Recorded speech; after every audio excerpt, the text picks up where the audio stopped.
नमस्कार दोस्तों, मैं पंकज कुमार स्वागत करता हूं अपने यूट्यूब चैनल फैंटास्टिक कॉन्सेप्ट में।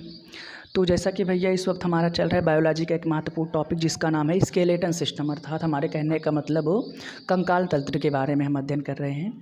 तो हमने पार्ट 1 के बारे में, अर्थात हमारे कहने का मतलब हमारा कंकाल तंत्र का जो भाग पहला था उसको हमने कल के वीडियो में समाप्त कर दिया है, और जो शेष पार्ट बचा है हम उसके बारे में आज चर्चा करेंगे। तो आइए हम चर्चा करते हैं पार्ट 2 के बारे में। तो हमने बताया था कि हमारे कंकाल तंत्र को 2 भागों में डिवाइड किया गया है। एक अक्षांशी कंकाल है, एक उपांगीय कंकाल है। तो अक्षांशी कंकाल के बारे में हम कल डिटेल से बात किए थे। आज हम बात करेंगे उपांगीय कंकाल के बारे में। उपांगीय कंकाल के बारे में भैया आज हम डिटेल से बात करेंगे। उपांगीय कंकाल। तो भैया क्या हुआ कि हमने अक्षांशी कंकाल में 80 अस्थियाँ पाई थी, और इस उपांगीय कंकाल में टोटल अस्थियों की संख्या 126 हुआ करती हैं भैया। इसमें पहले तो यह क्वेश्चन अच्छा बना कि इसमें अस्थियों की संख्या कितनी हुआ करती है। तो इसमें 126 अस्थियाँ हुआ करती हैं। पहले तो हम ये जानते हैं कि उपांगीय कंकाल कहते किसे हैं ना। तो हमने बताया था अक्षांशी कंकाल में जो हमारे हमारे शरीर के अक्ष के समांतर अस्थियाँ पाई जाती है। मुख्य अक्ष, जैसे कि हमने पढ़ा है ना कि मुख्य अक्ष के समांतर 9वीं 10वीं कक्षा में बहुत पढ़ा है। तो हमारे जो है अक्ष के समांतर जितनी अस्थियाँ पाई जाती है, मुख्य अक्ष के समांतर हमारे, जैसे ये हमारी खोपड़ी की अस्थियाँ हुई, ये हमारी नाक की अस्थियाँ हुई ना, ये हमारे फेस के अस्थियाँ हुई, ये जो हड्डियाँ हैं, और ये हमारे जो है छाती की हड्डियाँ हैं। तो ये क्या हुए कि हमारे अक्षांशी कंकाल के अंतर्गत, जो कि हमारे बॉडी के मुख्य अक्ष पर पाए जाते हैं ना। तो अब इनके विपरीत जो अस्थियाँ पाई जाएगी, हमारे कहने का मतलब भैया अक्षांशी कंकाल के विपरीत जितनी अस्थियाँ पाई जाएगी उन्हें हम उपांगीय कंकाल कहते हैं। जो कि ये सीधा सीधा हमारा अक्षांशी हुआ, और ये साइड में हमारी हैंड की अस्थियाँ, हमारे कहने का मतलब हमारे हाथ की हड्डियाँ, हमारे पैर की हड्डियाँ जो है ना, वो उपांगीय कंकाल के अंतर्गत आएगी। तो आइए हम बातें करते हैं ये उपांगीय कंकाल तंत्र के बारे में, कैसे कैसे इसमें अस्थियों का विभाजन हुआ है। तो भैया सबसे पहले तो हम बातें ये करते हैं कि उपांगीय कंकाल में अस्थियों की संख्या 126 हुआ करती है, और इस उपांगीय कंकाल को 2 भागों में बांटा गया है। वो भैया है, एक है पाद जिसे हम लिम्ब कहा करते हैं, ठीक, पाद है भैया। और दूसरा अपना है मेखला, जिससे हम मेखला। ये भैया अस्थियाँ हमारे शरीर में 2 प्रकार से डिवाइड हुई हैं, जिसका नाम है, जैसे कि हमने बताया ना, पाद और मेखला। तो ये जो है इनकी संख्या, पाद की संख्या 120 हुआ करती है हमारे शरीर में। पाद की संख्या 120 हुआ करती है, और मेखला की संख्या कितनी हुआ करती है? अच्छा, हालांकि टोटल तो 126 अस्थियाँ हैं ही ना, 126 अस्थियाँ टोटल है। तो ये 2 भागों में डिवाइड हुई, जिसका नाम है पाद और मेखला। तो हम बातें करेंगे पाद किसे कहते हैं और मेखला किसे कहते हैं, सारी बातों को हम डिटेल से जानेंगे। तो ये जो हमारा पाद है ना भैया, इसको भी हम 2 भागों में डिवाइड किए हैं। ये पाद भी 2 भागों में डिवाइड है। इसका नाम है भैया हाथ और पैर, जो है हाथ है भैया, और पैर है। ये भी 2 भागों में डिवाइड है। और हाथों में भैया हमारे 30 अस्थियाँ पाई जाती है, और पैरों में भी हमारी, जो कि ये 30 में डिवाइड है। टोटल ये 60 हुआ ना। तो ये भैया ये भी 2 भागों में डिवाइड हुई। तो सारी अस्थियों के बारे में हम डिटेल से चर्चा करेंगे। तो आइए हम इन अस्थियों को हम एकदम गहराई पूर्वक इसका अध्ययन करते हैं।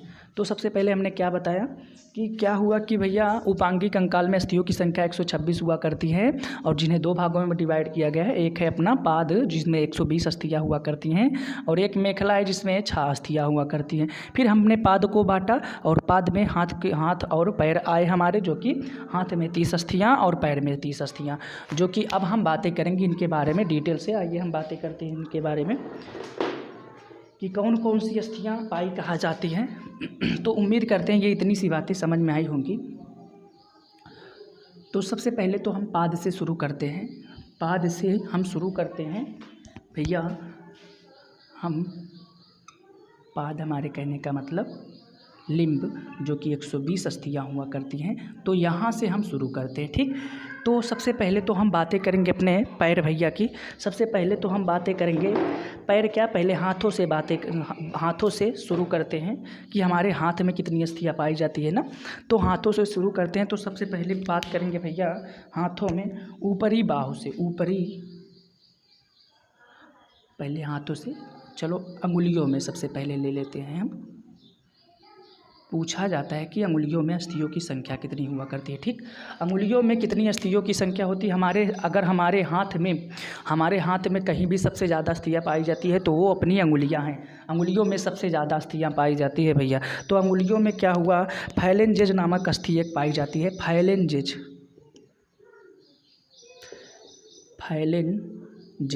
फाइलेंजेज नामक अस्थि कहाँ पाई जाती है भैया?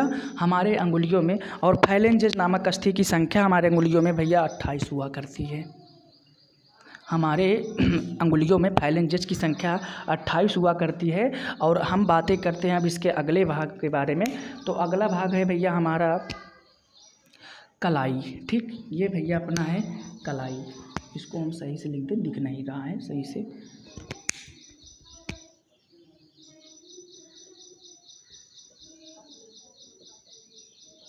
फाइलेंजेस। ठीक, अब हम बातें करते हैं कलाई। इसके बाद अपनी आती है कलाई। ठीक, पूछा जाता है कि कलाई में कौन सी अस्थियाँ पाई जाती है ना, तो भैया हमारे कलाई में कार्पल्स नामक अस्थि पाई जाती है, जिनकी संख्या होती है 16। कार्पल्स नामक अस्थि पाई जाती है जिनकी संख्या 16 हुआ करती है। इनकी संख्या कितनी हुई? ये अंगुलियों के बाद अगर किसी हड्डी हमारे हाथ में किसी हड्डियों की संख्या जिसमें ज़्यादा हुआ करती है वो अपनी कलाई है। अब इसके बाद भैया हम आते हैं हथेली के बारे में बात करते हैं ना। अब हथेली के बारे में हम बात करते हैं कि हथेली में कौन सी अस्थियाँ पाई जाती हैं। तो हथेली में भैया एक बड़ी फेमस अस्थि मानी जाती है जो कि बहुत पूछा गया है। हथेली में मेटाकार्पल्स नामक अस्थि पाई जाती है। मेटाकार्पल्स नामक अस्थि पाई जाती है। मेटाकार्पल्स नामक अस्थि पाई जाती है। ठीक, ये मेटाकार्पल्स की संख्या हमारे हाथों में 10 हुआ करती है। ठीक है, ये मेटाकार्पल्स की संख्या हमारे हाथों में 10 हुआ करती है। अब हम बातें करते हैं भैया इसके बाद, हालांकि ये तो हमारे हुए ना, ये अंगुलियों में फाइलेंजेस 28 पाई गई, और ये जो है कलाई कार्पल्स भैया 16 पाई गई, और ये हुआ हथेली जो कि भैया कितना हुआ, 10 हुआ। अब ये कह रहे होंगे कि यार हमने हाथ में तो ये 30 ही अस्थियों के बारे में बात की थी, ये बहुत ज़्यादा हो रहा है। तो भैया दोनों हाथ की हम बता रहे हैं ना, तो 14 इसका आधा हो जाएगा, इसका आधा 8 हो जाएगा, इसका आधा 5 हो जाएगा। ठीक, तो ये बातें हुई। अब हम बातें करते हैं भैया जो हमारी भुजाएं हैं ना, ये भुजाएं हैं, भुजाओं में कितनी अस्थियाँ पाई जाती है? आखिर ये तो हाथों से ही संबंधित है ना। तो भैया हमारे पहले सबसे ऊपरी भुजा आती है। सबसे पहले तो ऊपरी भुजा के बारे में बात करेंगे। तो हमारे ऊपरी भुजा में एक अस्थि पाई जाती है भैया जिसका नाम है ह्यूमरस, जो कि बड़ी फेमस मानी जाती है। ह्यूमरस की संख्या भैया हमारे ये ऊपरी भुजा में जो है,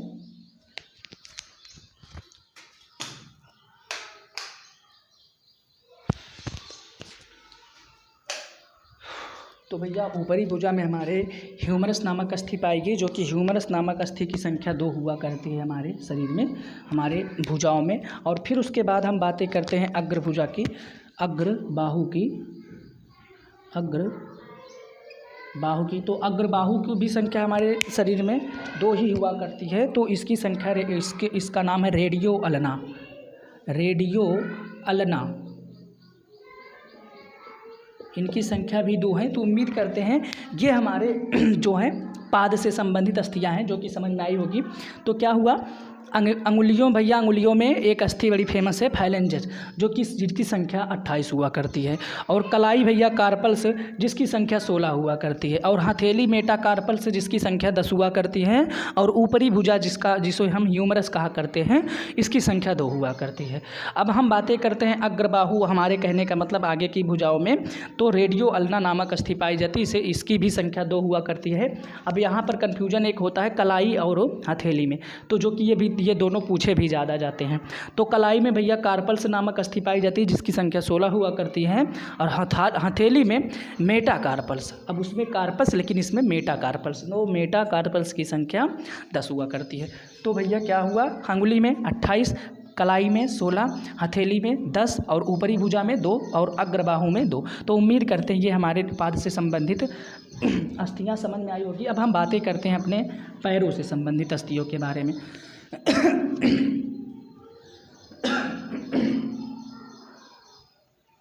आगे हम बात करते हैं भैया पैरों से संबंधित अस्थियाँ जो हैं उसके बारे में। तो आइए हम जांघ से शुरू करते हैं, जांघ से। ठीक, बहुत क्वेश्चन पूछा जाता है कि हमारे शरीर की सबसे बड़ी अस्थि कौन सी है ना। हमारे शरीर की सबसे बड़ी अस्थि भैया जांघ में एक है फीमर, जो कि फीमर हमारे शरीर की सबसे बड़ी अस्थि मानी जाती है, जिसकी संख्या 2 हुआ करती है। फीमर की संख्या भैया हमारे शरीर में 2 हुआ करती है, याद रखना है। तो जांघ भैया जांघ में एक फीमर नामक अस्थि पाई जाती है, जिसकी संख्या 2 हुआ करती है।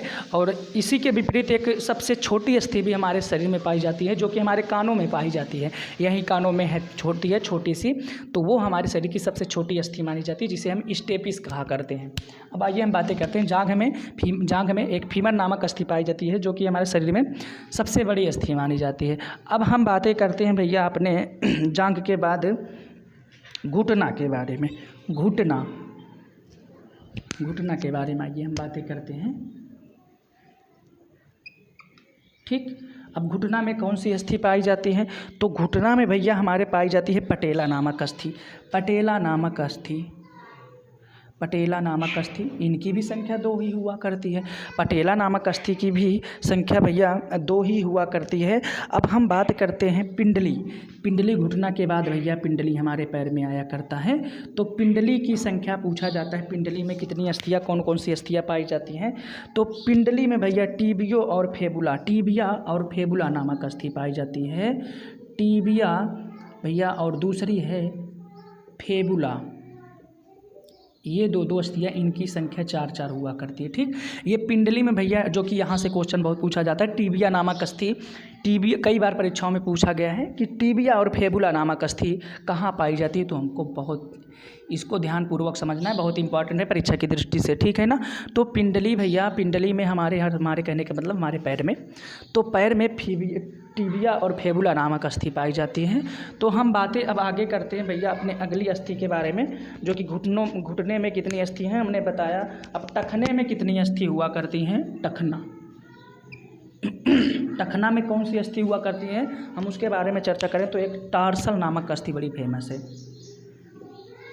टार्सल नामक अस्थि, जो कि जिसकी संख्या 14 हुआ करती है, ये टखने में पाई जाती है। अब इसके बाद हम बातें करते हैं तलवा, जो कि हम भली प्रकार से जानते हैं हमारे पैर के सबसे नीचे का भाग तलवा हुआ करता है। तो तलवा में भैया एक फेमस अस्थि है मेटाटार्सल, जो कि जिसकी संख्या 10 है। तलवा में मेटाटार्सल भैया, जिनकी संख्या 10 है। तो ये अपने हुए भैया पैरों से संबंधित अस्थियाँ। अब हम बातें करते हैं, अब यहाँ क्वेश्चन मेटाटार्सल है और उसमें हथेली से संबंधित मेटाकार्पल था। ठीक, कार्पल्स, और यहाँ मेटाटार्सल है, कंफ्यूज नहीं होना है। तो हमने क्या बताया भैया, जब पहले नंबर तो पैर में हमने बताया जांघ में, जो कि सबसे बड़ी अस्थि हमारे शरीर की मानी जाती है। तो जांघ में भैया हमारे फीमर नामक अस्थि 2, जिसकी संख्या 2 है ना, तो दोनों पैर में। तो जांघ में फीमर नामक अस्थि पाई जाती है, जिसकी संख्या 2 हुआ करती है। और घुटना भैया, घुटने में पटेला नामक अस्थि पाई जाती है, जिसकी संख्या 2 हुआ करती है। और हम बातें करते हैं पिंडली भैया, जो कि पिंडली सबसे इंपॉर्टेंट हुआ करता है हमारे पैर का। तो इसमें इंपॉर्टेंट प्रश्न भी बना करता है कि हमारे शरीर में टिबिया नामक अस्थि कहाँ पाई जाती है और फेबुला नामक अस्थि कहाँ पाई जाती है। तो टिबिया और फेबुला नामक अस्थि भैया हमारे शरीर में हमारे शरीर के पैरों में पाई जाती है। तो इनकी संख्या 4 हुआ करती है। ठीक, अब हम बातें करते हैं टखना की। तो टखना भैया, टखना हमारे शरीर में जानते हैं टखना ना, तो ये पैरों का भाग है। तो टखना में टार्सल नामक अस्थि पाई गई, जो कि अभी तक सर्वाधिक है। तो टार्सल नामक अस्थि की संख्या 14 हुआ करती है। हमारे पैरों में अगर सबसे ज़्यादा अस्थि कहीं पाई गई तो टखना में, जिसकी संख्या 14 हुआ करती है। दूसरे स्थान पर अपना तलवा है, जो कि मेटाटार्सल नामक अस्थि के साथ दूसरे स्थान पर है, और इसकी संख्या 10 हुआ करती है। तो क्या हुआ भैया, ये हमारे पैरों से संबंधित अस्थियाँ थी।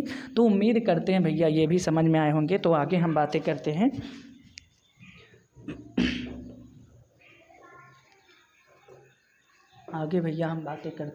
बचा है हमारा कर्ण की अस्थियाँ, कानों की हड्डियाँ। तो आइए हम बातें करते हैं भैया, जो हमारे कान की अस्थियाँ है ना, कान की अस्थियाँ, जो कि कर्ण अस्थि। तो ये भैया कर्ण अस्थि के बारे में हम बात करने वाले हैं। तो इनकी संख्या टोटल 6 होती है। हमारे शरीर में, हमारे कान में टोटल 6 ही अस्थियाँ पाई जाती हैं। ठीक, हमारे कान में, हमको भूलना नहीं है, हमारे कान में टोटल 6 अस्थियाँ पाई जाती हैं। एक भैया अपना स्टेपिस है, एक भैया अपना इंकस है, एक मेलियस है। एक भैया मेलियस है,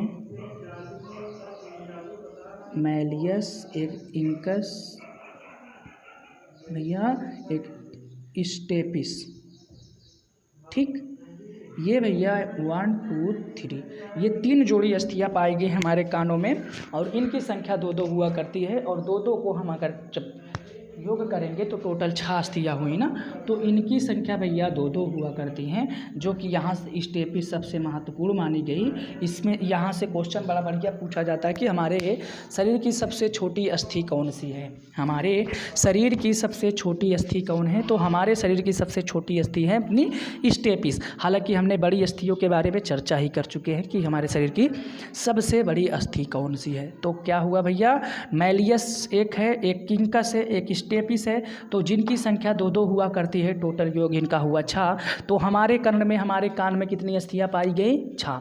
तो बातें करते हैं भैया अब आगे के बारे में हम बात करते हैं भैया। हम बात करते हैं इनके कंकाल तंत्र के जो हमारे शरीर में कार्य हैं। इस कंकाल तंत्र के कार्यों के बारे में आगे चर्चा करते हैं। तो भैया चर्चा करते हैं अपने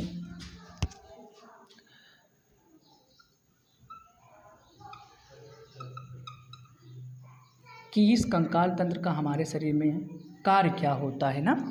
तो भैया इस कंकाल का हमारे शरीर में सबसे पहला कार्य तो यह होता है, ये लाल रक्त कणिकाओं, लाल रक्त कणिकाओं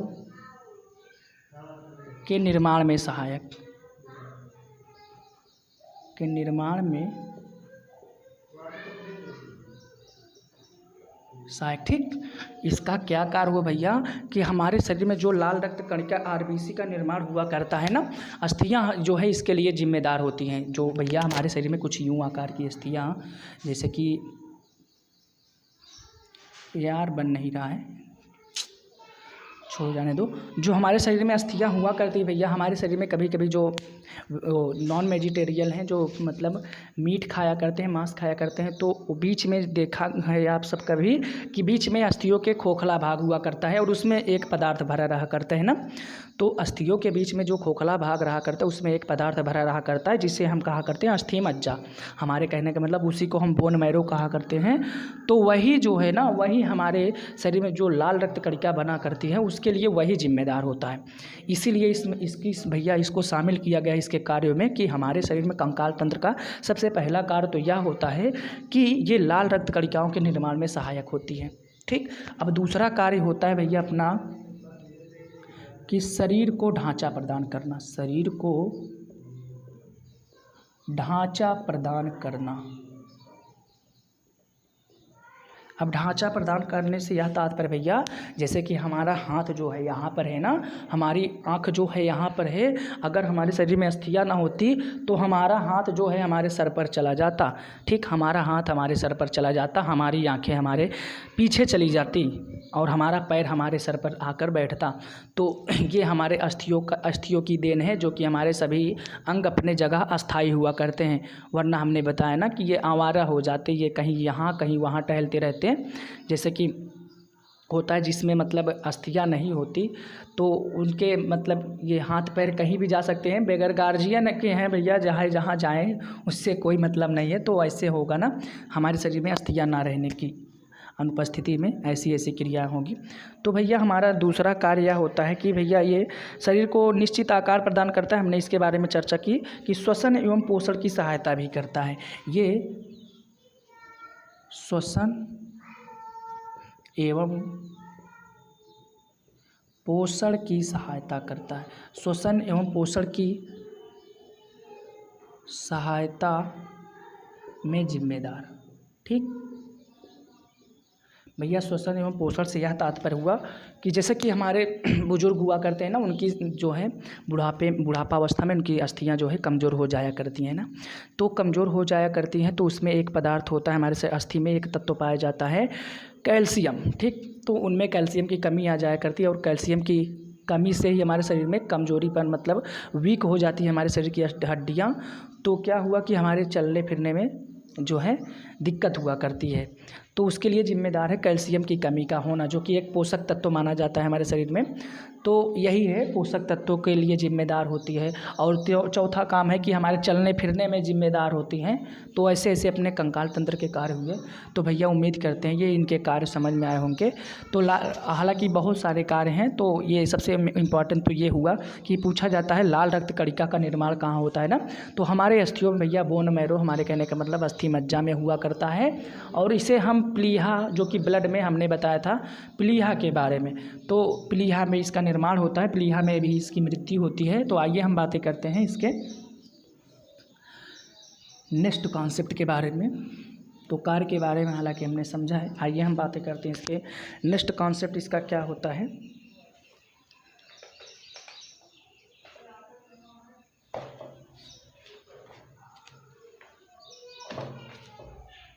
तो इसके कुछ नेक्स्ट कॉन्सेप्ट हैं, अच्छे अच्छे प्रश्न बना करते हैं।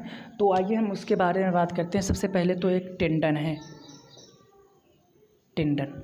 तो पूछा जाता है कि टेंडन का कार्य हमारे शरीर में क्या हुआ करता है ना, तो टेंडन का हमारे शरीर में कार्य हुआ करता है भैया कि यह अस्थि को, अब ये कुछ फैक्टुअल क्वेश्चन है, ठीक है ना, फैक्टुअल कुछ अच्छे क्वेश्चन हैं। तो टेंडन का जो कि अस्थियों से संबंधित है, तो टेंडन का भैया हमारे शरीर में कार्य है कि अस्थि और मांसपेशियों का जोड़ना, मांसपेशियों का जुड़ना, ठीक है ना। हमारे शरीर में अगर हमारी अस्थि से मांसपेशियाँ जुड़ी हुई हैं, अगर इनका संपर्क आपस में बराबर बना है ना, तो ये उसका कारण है टेंडन जी। उस क्रिया को हम टेंडन कहा करते हैं। अगर हमारे शरीर में मांसपेशियाँ इसी प्रकार जुड़ा करती है हमारे शरीर में, वह उसे हम टेंडन बोला करते हैं। तो क्या हुआ भैया, टेंडन हम किसे कहें, मांसपेशियों और अस्थियों के जोड़ को, मांसपेशियों और अस्थियों के जोड़ को हम टेंडन बोले।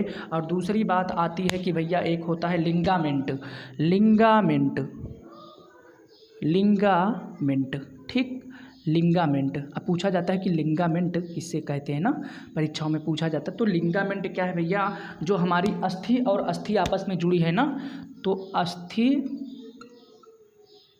अस्थि प्लस अस्थि, ठीक, हमारे कहने का मतलब अस्थि प्लस अस्थि से यह तात्पर्य हुआ कि अस्थियां का अस्थियों से योग ही लिंगामेंट कहलाता है। ये परीक्षाओं में बहुत पूछा जाता है ये दो क्वेश्चन, टेंडन क्या है और लिंगामेंट क्या है। तो अस्थियां हमारे शरीर में जो अस्थियां आपस में जुड़ी है ना, उसका कारण है लिंगामेंट। और टेंडन क्या हुआ, अस्थि और मांसपेशियों के योग को बोले हम।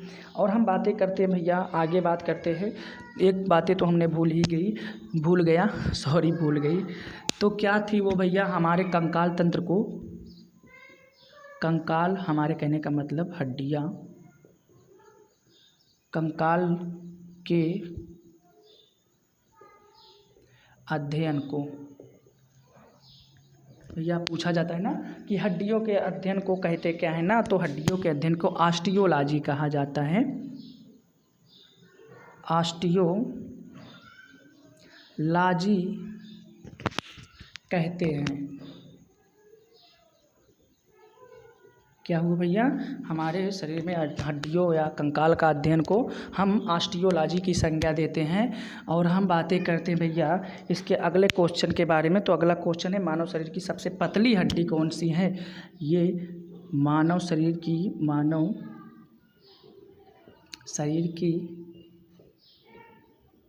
सबसे पतली अस्थि कौन सी है। बहुत पूछा जाता है क्वेश्चन भैया कि मानव शरीर की सबसे बड़ी अस्थि कौन सी है, मानव शरीर की सबसे छोटी अस्थि कौन सी है।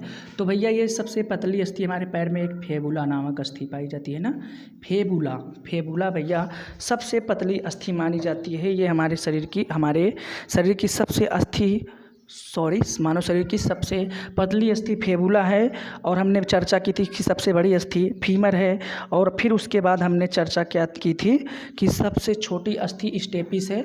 और एक बात भैया है कि हमारे जो है शरीर में टोटल अस्थियों की संख्या हमने बताया कि टोटल भैया कुल अस्थियां कितनी हुआ करती हैं वयस्क में, वयस्क में भैया अस्थियों की संख्या 206 हुआ करती है। ठीक, और यही बात भैया शिशुओं में पूछी जाती है कि कुल अस्थियां शिशुओं में कितनी हुआ करती हैं, तो वो 300 प्लस हुआ करती हैं। ठीक, वो 300 प्लस हुआ करती हैं शिशुओं में। ठीक, ये भैया 306 मानी जाती हैं, हालांकि हम 300 लेकर चलेंगे। तो शिशुओं में 306 अस्थियाँ पाई गई।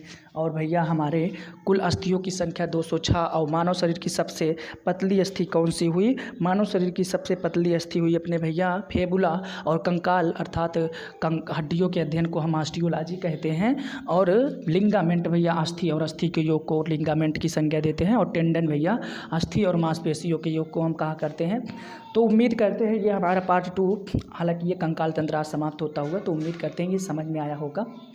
तो अब हम बातें करते हैं भैया अब नेक्स्ट वीडियो में नेक्स्ट टॉपिक के साथ, नए टॉपिक के साथ। तब तक के लिए भैया राधे राधे।